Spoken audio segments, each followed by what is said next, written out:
Both. I had my phone on the So that's the reality. Mayor, can I ask you a follow-up question to that? Sure. Because obviously it shouldn't take 10 years to do that, right? But the process can make it take 10 years. What do people like you need from the civic leaders in this community to shorten that from 10 years to 10 weeks? What's missing that can make the obvious take 10 years? What's missing from it? Well, and one of the things that Ben Sonny mentioned earlier is that I'm elected by the voters of the city of Canton, period. My job is to represent the city of Canton. Now, I know from a regional standpoint, it makes so much more sense for us to be regionalized. For finances, for income sharing, for everything. We should be working on a regional basis. But I'm not elected by the voters of the townships or other communities. And so when we have things that come together, when we have an opportunity to do regional ideas, I have to represent my constituency and fight to make sure that whatever that regional deal is, it's fair for us during that transaction. In many cases, the city of Canton would subsidize other areas in these mergers. And so now I'm asking my taxpayers to spend some of our money to help villages or townships that are smaller, don't have any resources, in order to do this merger. And so we're taking a hit to get the regional view that might help us in the long term, but in the short term it doesn't. So people don't understand, maybe councils don't understand, voters don't understand. When I'm asking them to subsidize something today that will be good for them in the long run, it's kind of like, and I don't mean to be sarcastic or disrespectful, but it's kind of like a parent telling their child, this is good for you. You don't like it, but it's good for you. You need to do this. And so when we try to tell our voters, hey, this is going to be good for us, and they don't like it, they vote against us. And so elected officials say, yeah, I'm not going to lose my job to do what's right for these people.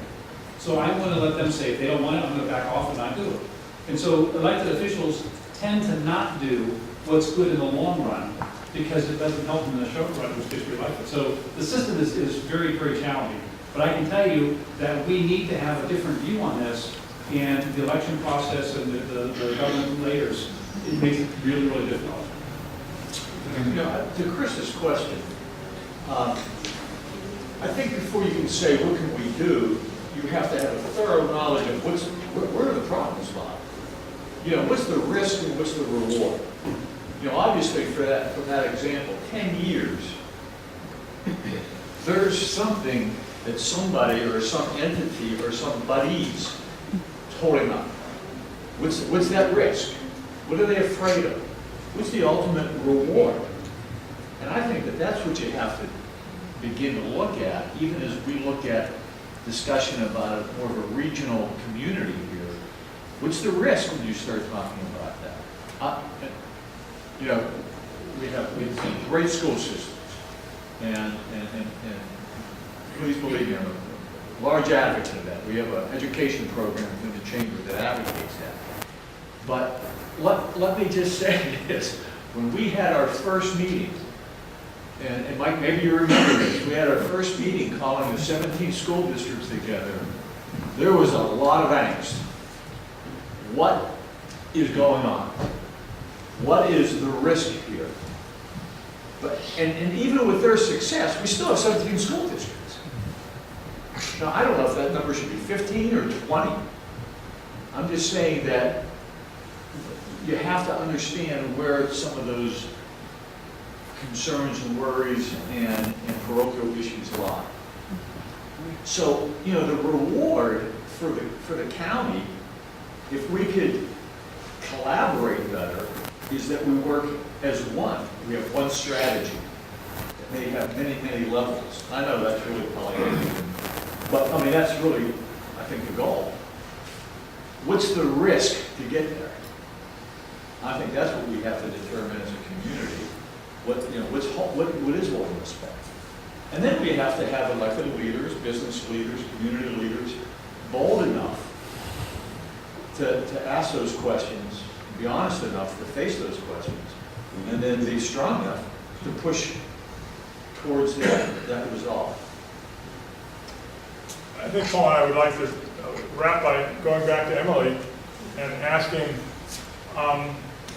What is your impression about the things that we were curious about? What surprises you? What didn't we bite on that you thought we would? What are you taking from this discussion? A couple things. I'll be very honest. I thought shale oil and gas development might be a larger part of the discussion in terms of, how do we take advantage and leverage the assets that are currently in the area in a long-term view instead of a short-term view. But I feel like everyone's so probably tired out by those discussions that didn't happen today. Another piece about parochialism, I will just, for those of you who are not urban economists or don't study metropolitan areas, I think a nice point you'll notice on the little, I think it's a one-pager here.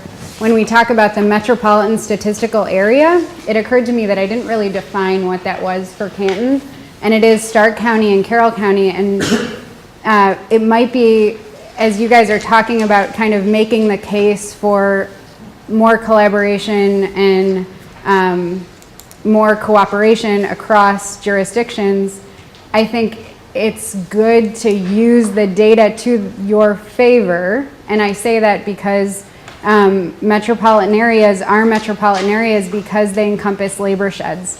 So to understand that the economy works across political borders is really important in all these discussions.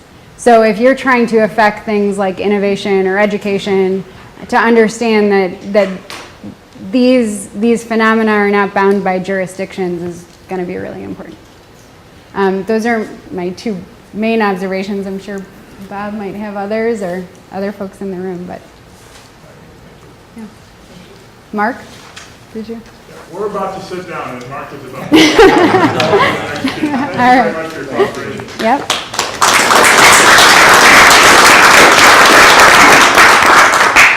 As the last item on this morning's agenda, I had mentioned to you that you're all sitting here curious about what are the next steps. How do we keep this discussion, this dialogue moving forward? I'd like to introduce Mike Shafranco from the Civic Commons. Mike will talk a little bit about Civic Commons and how we might be able to use this tool for that furthering discussion. Thank you, Mark. Hello, everyone. Thanks for a really great discussion. I learned a lot today about what's going on in this community. The Civic Commons, for those of you who don't know, is actually an outgrowth of something we did at the Fund for Economic Future, which was the official Gov Now program, and Stark County was a recipient for one of those awards. And part of the idea after that program was, well, how do we keep the dialogue going? So we did a contest, we rallied communities to talk about local government collaboration. How do we sustain that? How do we create a platform where people can continue to engage, not just on government collaboration, but on any number of topics happening in their communities? So the fund came up with the idea for the Civic Commons, which was then graciously funded by the Knight Foundation. And the Civic Commons is an online engagement platform. This will give you some sense of what it looks like, where people come and talk about different issues happening in their communities. In addition to that, we work with different organizations and institutions to help them engage their constituents, to provide a place online where folks can connect with each other around these issues. And so, as Mark noted, there's many more people that are not in this room today, many more organizations in the Stark County region that are not here today, that probably want to have some input on this conversation as to what matters and how they can come together to address some of those issues. So we invite all of you to share via your social media channels, Twitter, Facebook, Instagram, whatever you use, via newsletters that your organizations send out, whatever means you use to communicate with your folks to get them into the conversation on what matters to metros, and specifically what matters to Canton and the Canton metropolitan area. Now, as you can see, there are conversations happening in the other metropolitan areas as well. And so as this roadshow goes to Akron and Cleveland and Youngstown, folks from those communities will be talking about what matters to them. The real hope is that people start to see that what they're talking about in their communities is very much transcends municipal boundaries, however defined.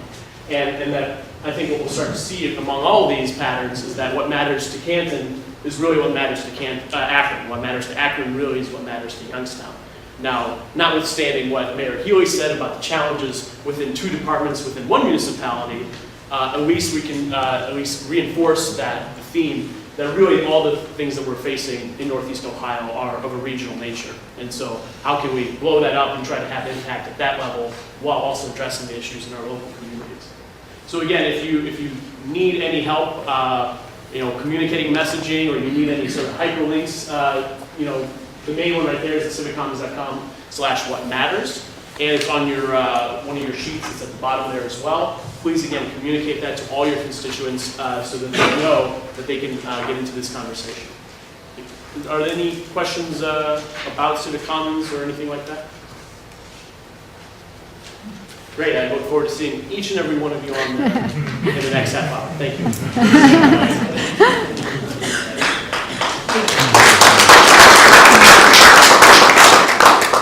I began the morning session by welcoming you to what is hopefully the beginning of a dialogue amongst many of us in the community to answer these very, very difficult questions. I'll end by thanking you for your participation this morning. As I looked around the room, I saw a lot of thoughtful faces. I didn't see anyone closing their eyes or sleeping during the presentation, which is a good thing. There are some very important issues for us to address. As the organizers of this event, Star Community Foundation, in conjunction with Canton Regional Chamber of Commerce, I think we will, without having spoken to you in any detail about this, but I think it's our responsibility at this point in time to continue this dialogue, to begin to put some structure around these issues that we've talked about this morning. I mentioned early on that I wasn't sure how this 2-hour session was going to unfold. I think we've had some very important dialogue here, important discussion. A number of issues have been presented. No easy solutions to those issues at this point in time. But I think that's the responsibility of all of us in this room, and on behalf of the Community Foundation, Chamber of Commerce, we will make sure that we continue to drive this issue forward in some type of format that will allow all of you to be engaged. So I thank you again for your time that you've spent with us this morning. I know that this is, if it's planted just one thought in your mind, it's been a successful morning. We have major issues to address here, but I'm confident when we look at examples as we have of the education system in this community, we look at some of the other processes we currently have in place. I'm confident that we will make very, very good progress on this. Emily, I thank you very much for the presentation. Very well done. This information really came to life this morning. It's one thing reading a document, it's another having that presentation made here live and in person. I think you did an excellent job, so thank you very much for that. Thank you. So with that, I thank you again for your participation, and I'm sure you're going to be hearing from us here very shortly. Thank you. Just one second. If you parked in our deck, and I hope many of you did, and you didn't get your ticket stamped, go through our office and get it stamped by the receptionist so you get out of the parking deck for free. Thank you. And our office is 1 block up the street.